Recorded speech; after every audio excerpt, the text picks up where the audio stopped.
నన్ను రమ్మని కాల్ చేసింది, తను ఇంకా రాదేంటి? ఇంకో 10 minutes చూద్దాం, వస్తుందేమో. ఎలా ఉన్నావు రిషి? నిన్ను కలిసి చాలా రోజులైపోయింది. కనీసం ఫోన్ చేసేంత ఖాళీ కూడా లేదు నీకు. ఏమని చెప్పను, తెలిసి తెలిసి చేసిన తప్పులకి శిక్ష అనుభవిస్తూ ఇదిగో ఇలా ఉన్నాను. నిజంగా నీ దగ్గర విషయం దాచి చాలా పెద్ద తప్పు చేశాను సారా. ప్రీతి ప్రపోజ్ చేసినప్పుడు ఇదంతా నీతో చెప్పి ఉండుంటే విషయం ఇంతవరకు వచ్చేది కాదేమో. అదంతా జరిగిపోయిన విషయం రిషి, ఇక ఇక్కడితో వదిలే. అది నీకు కూడా చాలా మంచిది. బై ద వే, చాలా థ్యాంక్స్ సారా. నువ్వు చేసిన మేలు నేను లైఫ్లో ఎప్పటికీ మర్చిపోలేను. నిజంగా నువ్వు నన్ను పెద్ద ఉపద్రవం నుండే తప్పించావని చెప్పాలి. వాట్? బట్ దేనికి? అయినా మనిద్దరి మధ్య థ్యాంక్స్ ఏంటి రిషి? ప్రీతి వాళ్ళ మమ్మీ ఈవినింగ్ నాకు కాల్ చేసి మాట్లాడారు. ప్రీతి వాళ్ళతో వెళ్ళడానికి ఒప్పుకుందట. ప్రీతి నాకు ఉమాకి సారీ కూడా చెప్పింది. ఇది విషయం. ఓ మై గాడ్, ఇది నిజంగా చాలా పెద్ద విషయం. చాలా థ్యాంక్స్ ఏసయ్య, నువ్వు నా ప్రయత్నం విఫలం కానివ్వలేదు. అంతా నీ వల్లనే. నిజంగా నువ్వు కనుక ప్రీతి మనసు మార్చుండకపోయి ఉంటే అసలు ఏం జరిగి ఉండేదో కూడా ఊహించలేము. నువ్వు చేసిన గొప్ప కార్యానికి నా నిండు మనసుతో నీకు కృతజ్ఞతాస్తుతులు చెల్లిస్తున్నాను ప్రభువా. ఏం ఆలోచిస్తుంటాను? ఓయ్, నేను చెప్పింది విన్నావా లేదా? అబ్బా, విన్నాను. యాక్చువల్లీ నువ్వు ఇప్పుడు ఆలోచించాల్సింది వెళ్ళిపోతున్న ప్రీతి గురించి కాదు రిషి. నీ ప్రేమ కోసం ఎదురు చూస్తూ నీ కోపాన్ని కూడా నీపై ఇష్టంతో సహిస్తున్న నీ భార్య ఉమా గురించి ముందు ఆలోచించు. ఇప్పటికే నువ్వు తనని చాలా హర్ట్ చేసావు. ఇకనైనా నీ ధ్యాస కాస్త తనపై పెట్టు. అర్థమయ్యిందా? అబ్బా, నేను ఎంత ప్రయత్నిస్తున్నా నా వల్ల కావటం లేదు సారా. ఆ అమ్మాయిని కేవలం అంటే కేవలం ఇంట్లో వాళ్ళ కోసం పెళ్లి చేసుకున్నాను. తనపై నాకు ఏ ఎమోషన్స్ లేవు. ఆ విషయం తనకి కూడా తెలుసు. ఆహా, అలాగా? అసలు ఆ మాట అనడానికి నీకు సిగ్గుగా అనిపించడం లేదా రిషి? అవునులే, తనపై నీకు ఫీలింగ్స్ ఎందుకుంటాయి? సమయం కాని సమయంలో చూపించాల్సిన వారిపై చూపకుండా సాతాను ట్రాప్లో పడి లోకానికి బానిసై ప్రేమ ముసుగులో జీవితం నాశనం చేసుకుంటే పెళ్లి చేసుకున్న భార్యపై ప్రేమ ఎలా పుడుతుంది? అది కాదు సారా. ఏది కాదు రిషి, ఏది కాదు? ఒకప్పుడు నిషాకి నాకు పెళ్ళికి ముందు ప్రేమపై క్లాస్ ఇచ్చిన నువ్వే అసలు ప్రీతిని ఎలా యాక్సెప్ట్ చేసావో ఇప్పటికీ నాకు ఎంత ఆలోచించినా అర్థం కావట్లేదు.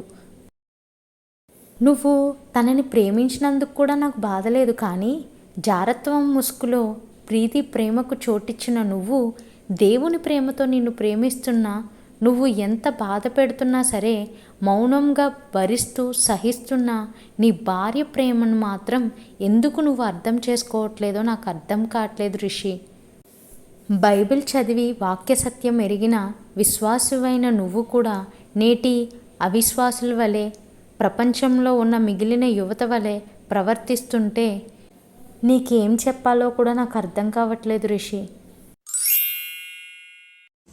ఇందులో నా తప్పు లేదు, అది నీకు కూడా తెలుసు సారా. ముమ్మాటికి తప్పు నీదే.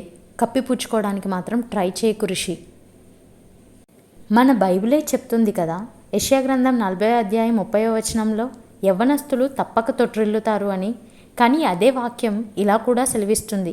కీర్తనల గ్రంథం 119:9 యవ్వనులు దేనిచేత తమ నడతను శుద్ధిపరచుకొందురు?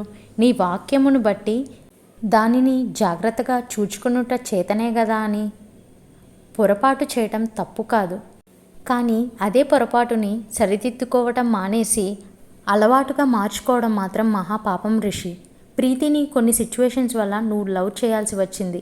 లవ్ చేసావు, చేసిన ఆ తప్పుకి భారీ మూల్యం కూడా చెల్లించుకున్నావు. కానీ ఇప్పుడు తెలియకుండానే నీ భార్యని ప్రీతి జ్ఞాపకాలతో బాధ పెడుతున్నావు రిషి. ఒకప్పటి నీ విశ్వాసం ఎక్కడ కనిపిస్తుంది నీలో? దేవుణ్ణి పూర్తిగా వదిలేసావు. ఆయన ప్రేమని మర్చిపోయావు. నీ రక్షణను నిర్లక్ష్యం చేస్తూ ఏం సాధించావు చెప్పు? నువ్వు చెప్పింది నిజం సారా, కానీ నువ్వే చెప్పు, ప్రీతి నా వల్ల తన లైఫ్ స్పాయిల్ చేసుకుంటుంటే నేను మాత్రం నా భార్యతో హ్యాపీగా ఉండనా? నా మనస్సాక్షి ఒప్పుకోవటం లేదు. ఆహా, అలాగా? చాలా బాగా చెప్పావు. ఈ మాట బయట ఎవరికైనా చెప్పు, చప్పట్లు కొడతారు. బట్ ఆన్సర్ నీకు కూడా తెలుసు రిషి. ఒక్కసారి దేవుడు భార్యాభర్తలుగా జతపరిచిన తర్వాత వారిద్దరూ ఏక శరీరంగా ఉన్నారు. అంటే నువ్వు ఉమా మాత్రమే ఒక్కటి. ఉమా నీ భార్యగా ఉండగా నువ్వు మరొక అమ్మాయి గురించి, ఆఖరికి తను నువ్వు పెళ్ళికి ముందు ప్రేమించిన ప్రీతి అయినా సరే, అది దేవుని దృష్టిలో ఐదర్ జారత్వం లేదా వ్యభిచారం లెక్కకే వస్తుంది. దీని గురించి పౌలు కొరింథీయులకు రాసిన మొదటి పత్రిక 6వ అధ్యాయం 18వ వచనంలో స్పష్టంగా చెప్పాడు. జారత్వమునకు దూరంగా పారిపోవుడి, మనుష్యుడు చేయు ప్రతి పాపమును దేహమునకు వెలుపల ఉన్నది కానీ జారత్వము చేయువాడు తన సొంత శరీరమునకు హానికరముగా పాపము చేయుచున్నాడు అని. వివాహం బయట ఉండే శారీరక సంబంధం ఏదైనా సరే అది జారత్వం కిందకే వస్తుంది రిషి. అయినో నువ్వు ఇప్పటికే చాలా నలిగిపోయావు, చాలా స్ట్రెస్ హ్యాండిల్ చేసావు. ఇప్పుడు దేవుని కృప వల్ల బయటపడే మార్గం నీకు దొరికింది. ఇప్పుడు ప్రీతి కూడా వెళ్ళిపోతుంది. అంటే నీ లైఫ్ని నీ కంట్రోల్లోకి తీసుకునే టైం వచ్చింది రిషి. ఇప్పుడు నీ లైఫ్లో, నీ థాట్స్లో, నీ మనసులో ఉండాల్సింది కేవలం ఉమా మాత్రమే. She is waiting for you eagerly. తన ప్రతి మాటలో నీపై తను పెంచుకున్న ప్రేమ కనపడుతుంది. నీ వర్స్ట్ సైడ్ చూసి కూడా నేను ప్రేమిస్తున్న నీ భార్యని అర్థం చేసుకోవడానికి ఎందుకు రిషి ఇంత ఆలోచిస్తున్నావు? నాకు తెలుసు సారా, తెలిసి తెలిసి తనని బాధ పెడుతున్నా అని. కానీ నా వల్ల అస్సలు కావట్లేదు. నా మనస్సాక్షి ఒక ఆడపిల్లకు అన్యాయం చేశాను అని దోషారోపణ చేస్తూనే ఉంది. నేను ఎంత ప్రయత్నిస్తున్నా సరే ఆ థాట్లో నుంచి బయటికి రాలేకపోతున్నాను సారా. ఇప్పుడు చెప్పు, నన్నేం చేయమంటావు? నీ బాధ నాకు స్పష్టంగా అర్థమైంది రిషి. నువ్వు నిజానికి పీడించబడుతుంది సాతాను బలమైన అస్త్రమైన అపరాధ భావం చేత. దీనికి ఒక్కటే మార్గం ఉంది.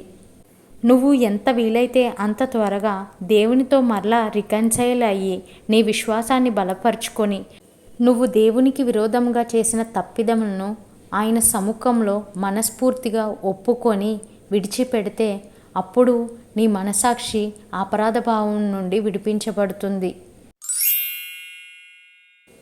ఎందుకంటే యెషయా గ్రంథం 53వ అధ్యాయం 5వ వచనం స్పష్టంగా తెలియజేస్తుంది, మన అతిక్రమ క్రియలను బట్టి అతడు గాయపరచబడెను, మన దోషములను బట్టి నలుగగొట్టబడెను, మన సమాధానార్థమైన శిక్ష అతని మీద పడెను, అతడు పొందిన దెబ్బల చేత మనకు స్వస్థత కలుగుచున్నది. నీ పాపములకి దేవుడు ఎప్పుడో ప్రాయశ్చిత్తం చేసేశారు రిషి. ఇప్పుడు నీ మానసిక గాయాలైన, ఆత్మీయ గాయాలైన దేవుడు స్వస్థపరచగల శక్తివంతుడు. ఇంక నువ్వు ఎక్కువ ఆలోచించకు. నిజానికి ఇప్పటికే చాలా లేట్ అయింది రిషి. ఇకనైనా నువ్వు ఉమని మనస్ఫూర్తిగా యాక్సెప్ట్ చేసి ఒక సరికొత్త లైఫ్ స్టార్ట్ చెయ్యి. మిగిలినవన్నీ మనం నమ్మిన ప్రభువే చూసుకుంటారు.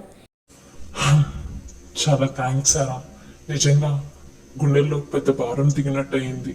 థ్యాంక్స్ ఫర్ ఎవ్రీథింగ్ మా. ఓయ్, మన మధ్య థ్యాంక్స్లేంటి? నువ్వు మరలా దేవుని పాదాల దగ్గరికి వచ్చి పాత రిషిలా ఉంటే అంతే చాలు నాకు. అప్పుడు దేవుడు హ్యాపీ, నేను హ్యాపీ, ఉమా నువ్వు కూడా హ్యాపీగా ఉంటారు. ఏమంటావు? చేయక తప్పుతుందా? లేకపోతే ఊరుకో కదా, పెద్ద రాక్షసు నువ్వు. హహా, నాకు గురించి బాగా తెలుసు కదా నీకు. సర్లే, ఇంకెక్కువ ఆలోచించుకు, జుట్టు ఊడిపోద్ది. హే సారా, నీ జోక్స్ ఆపు. అది సర్లే కానీ నా పెళ్ళి 6 months అయింది. ఉమా నాతో ఇప్పుడు తన బాధ చెప్పుకోలేదు, మరి నీతో ఎలా ఇవన్నీ చెప్పింది? అరే cool Baba, let me tell you, తనకి నా మీద పూర్తి నమ్మకం. ఎంతైనా నా రీడర్ కదా, నా గురించి బాగా తెలుసు. నువ్వు నీ లైఫ్లో ఏదైనా మంచి పని చేసావంటే అది నీ వైఫ్కి నువ్వు నా స్టోరీస్ని పరిచయం చేయడమే. అవునులే, తమరి కథలు మనుషుల్ని మరీ మంచోళ్ళుగా చూపిస్తాయి. ఆ పిచ్చిదేమో నీ కథలు నమ్మి నాపై ఇంత ప్రేమ పెంచుకున్నట్టుంది. సరిపోయింది. సర్లే, నువ్వు నన్ను పొగిడింది చాలు కానీ ముందు ఇంటికి పో. సరే, నువ్వు అర్జెంటుగా మీట్ అవ్వాలన్నావని అప్పటికప్పుడు వర్క్స్ అన్ని పక్కన పెట్టేసి వచ్చేసాను. చూస్తుంటే చాలా లేట్ అయినట్టుంది. చలో నేను నిన్ను ఇంట్లో డ్రాప్ చేసి మళ్ళీ నేను తిరిగి ఆఫీస్కి రావాలి. అవతల చాలా వర్క్స్ ఉన్నాయి. యాక్ట్ చేయకు రిషి. ఇంత క్లాస్ తీసుకున్నాక మళ్ళీ ఆఫీస్ అంటావేంటి? నోరు మూసుకొని ఇంటికి పో. కావాలంటే వర్క్స్ రేపు చూసుకోవచ్చు. అబ్బా వెళ్తానులే సారా. అట్లీస్ట్ నేను ఇంట్లో డ్రాప్ చేయని ఈ టైంలో ఒక్కదానివి వెళ్ళటం అంత మంచిది కాదు మా. నువ్వు ఇంకా ఇంటికి వెళ్ళకపోతే అన్నా ఆంటీ కూడా చాలా కంగారు పడుతుంది. అబ్బా మాకు తెలుసులే. నువ్వేమి ఇప్పుడు నన్ను డ్రాప్ చేయక్కర్లేదు, కానీ ముందు నువ్వు అర్జెంటుగా ఇంటికి పో. నాకు నా ఏసై తోడున్నాడు, జాగ్రత్తగా నేను ఇంటికి తీసుకెళ్తాడు. మొండి ఫెల్లా, అసలు ఎప్పుడు నువ్వు నా మాట విన్నావని? మారవు నువ్వు. ఈ టైంలో వెళ్ళడం మంచిది కాదంటున్నానా? ఒక 10 నిమిషాల్లో నేను డ్రాప్ చేసి వస్తే ఏమైపోతుంది ఇప్పుడు? ఓయ్, వెళ్తానని చెప్తున్నాను కదా. ఇప్పుడు బస్సు ఉంది, అందుకే అంత ధైర్యంగా చెప్పా. నువ్వు అర్జెంటుగా ఇప్పుడు ఇంటికి వెళ్ళి ఉమాకి సారీ చెప్పి వెంటనే నువ్వు తన చేత నాకు కాల్ చేయించాలి. గుర్తుంది కదా? సర్లే, నేనెంత చెప్పు మారవు నువ్వు. సరే ఉంటాను, జాగ్రత్త. బాయ్ మా. Okay bye, see you. జాగ్రత్తగా వెళ్ళు. సరే, ఎక్కువసేపు ఉండకు. అర్జెంట్ అయితే కాల్ చేయి. ఓకే బాబా. అన్నట్టు చెప్పడం మర్చిపోయాను, ముందు ఏసైకి ప్రే చేస్తావేమో. అస్సలు విండు నా ఏసయ్య. ప్రేయర్ కన్నా ముందు ఉమాకి మర్చిపోకుండా సారీ చెప్పు. తన ముందు నిన్ను క్షమిస్తేనే నా ఏసయ్య నీ ప్రేయర్ వింటారు, నీ ప్రేయర్కి ఆన్సర్ ఇస్తారు. ఇది మాత్రం మర్చిపోకు. సర్లే, నాకు గుర్తుంది. ఇప్పుడు నా బ్రెయిన్ తినకు సారా. సర్లే తినను కానీ వెళ్ళి ఇంకా. బాయ్ సారా, జాగ్రత్త. నిజంగా చాలా చాలా థ్యాంక్స్ ఏసయ్య, రిషిని మళ్ళీ నార్మల్ చేసినందుకు. మళ్ళీ సాతాను రిషి ఉమల లైఫ్లోకి ఎప్పటికీ ఎంటర్ అవనివ్వకుండా మీరే కాపాడండి ప్రభువా. నా మనవి మీరు విన్నందుకై స్తోత్రం చెల్లిస్తున్నాను. ఆమేన్. అబ్బా, స్కూటీ వేసుకురాకపోవడం ఎంత తప్పైపోయింది. ఇప్పటికే చాలా లేట్ అయిపోయిందే. బస్సు ఏంటి ఇంకా రావట్లేదు? అమ్మో, మమ్మీ టెన్షన్ పడుతుంది. ఒకసారి ఇంటికి కాల్ చేద్దాం. హలో మమ్మీ, బస్సు ఇంకా దొరకలేదు, వెయిట్ చేస్తున్నా. రాగానే జాగ్రత్తగా ఇంటికి వచ్చేస్తాను, నువ్వు టెన్షన్ పడకు, ఓకేనా?